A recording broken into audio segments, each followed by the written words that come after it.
understand that the Soroses, the Obamas, all they are shoeshine boys. That's all they are. They do what they're ordered to do. If Soros was to go on his own, they would kill him. He would die. You understand? I mean, the names you hear in the news are simply being used as pawns by bigger people, by the ones I was talking about.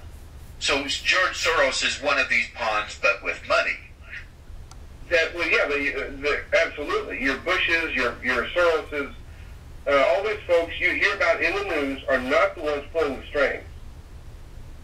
Including Rahm Emanuel now, who's going to Chicago, and we hear that his intention is to be head of the 10th region, one of the 10 regions in America, to be head of that region. That's why he went to Chicago. It looks that way, yes. That's the way it looks. Now, you got to know about the Bilderberg Group. You got to know about the Clever Rome, which your 10 wise men I was talking about are directly related to the Clever Rome. If you know about these groups around the round table, you can keep track of who's pulling the strings. The Council of Foreign Relations underneath the Rome Institute of International Affairs, the Colorado Commission, the Clever Rome, the Bilderberg Group, and the United Nations. That comprises a round table. Now, if you look up members for there, you'll know whose side that they're on, or they would not be there. See, this is how they pull the strings. So Kathy is exactly right that a lot of what we think are things that's happening in the open are really distractions that keep us busy. It really disturbs me that this year, their holiday on the 31st of October, that it falls on a Sunday. And, many people still worship on Sundays. Some people disagree and say, well, don't you know that the Sabbath is on the Saturday? Didn't you know? Or the Sabbath is on a Wednesday, or the Sabbath officially falls on a Thursday. Wherever it may, line up somebody's day where they participate in worship, whichever day is their Sabbath, it does disturb me that it falls on a Sunday. But my family, we choose not to participate in that.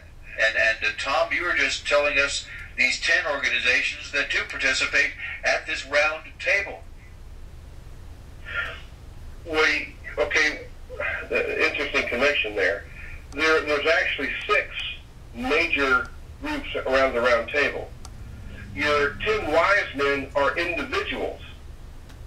They're individuals that are members of the royal families, that are the members of 13 Illuminati families that are high up on the totem pole, very high up, and they're unknown. They pull all the strings.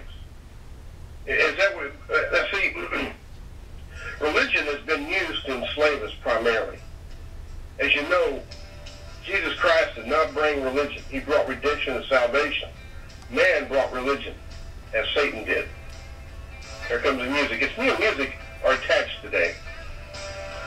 Wow. Kathy, hang on. Kathy Rubio, Tom Gamble. Look. All zero dead in 90-day collection of microplant powder with... Good morning. Oh, good morning. Thank goodness it's Friday. Kathy, I don't have my Bible in the truck with me while I'm saying this. If you would go to Ezekiel 8 and kind of let people know, maybe read a paragraph or two about what I believe was the first Masonic worship service when God told Ezekiel to see what abominations they were performing in the temple. Now, RJ and Tom, we're all familiar with 2 Chronicles 7:14. We know what the answer is. It's unfortunate that for any deliverance to come to this country, Christians have to really realize, yes, it's a political battle, but more importantly, it's a spiritual battle. It's prophecy being fulfilled. On the 14th of this month, about 8 days ago, in Iran, in a city that translated to English is called the House of Blood, it was an explosion, according to sources I have in the military, that was blamed on the United States and Great Britain and denied. It killed 42 Iranians. and it was in a city translated House of Blood. Now, I don't have the name of the Iranian town. I can probably get that and give it to you tomorrow.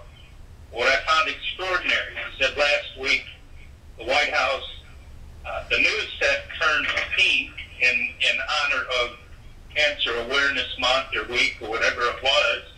Yeah, we see it all over the place, including on the shoes of NFL players, and that's just so sad. Go ahead. The White House looked awful red to me, and I think that could have been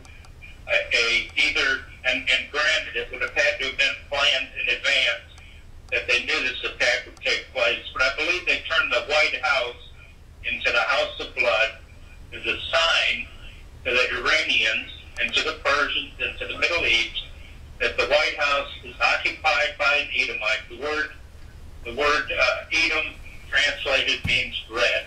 And I think we've got an Edomite, an anti-Christian, from the wrong side of the spiritual tracks, from Hagar's descendants in our White House.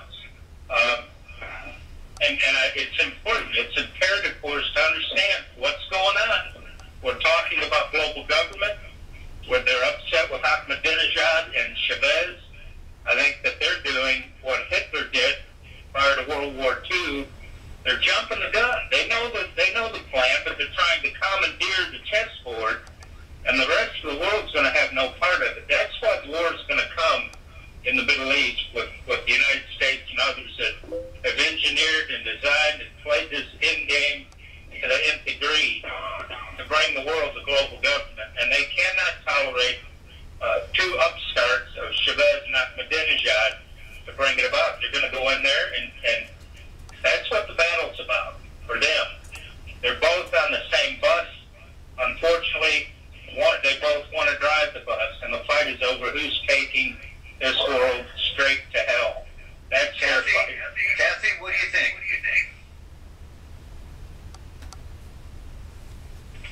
Hello, Kathy. No, he is exactly right. We had talked about this the other day. And when they turned the lights on and to that red color, it was a significant thing that happened at the White House. And so, yeah, he's exactly right.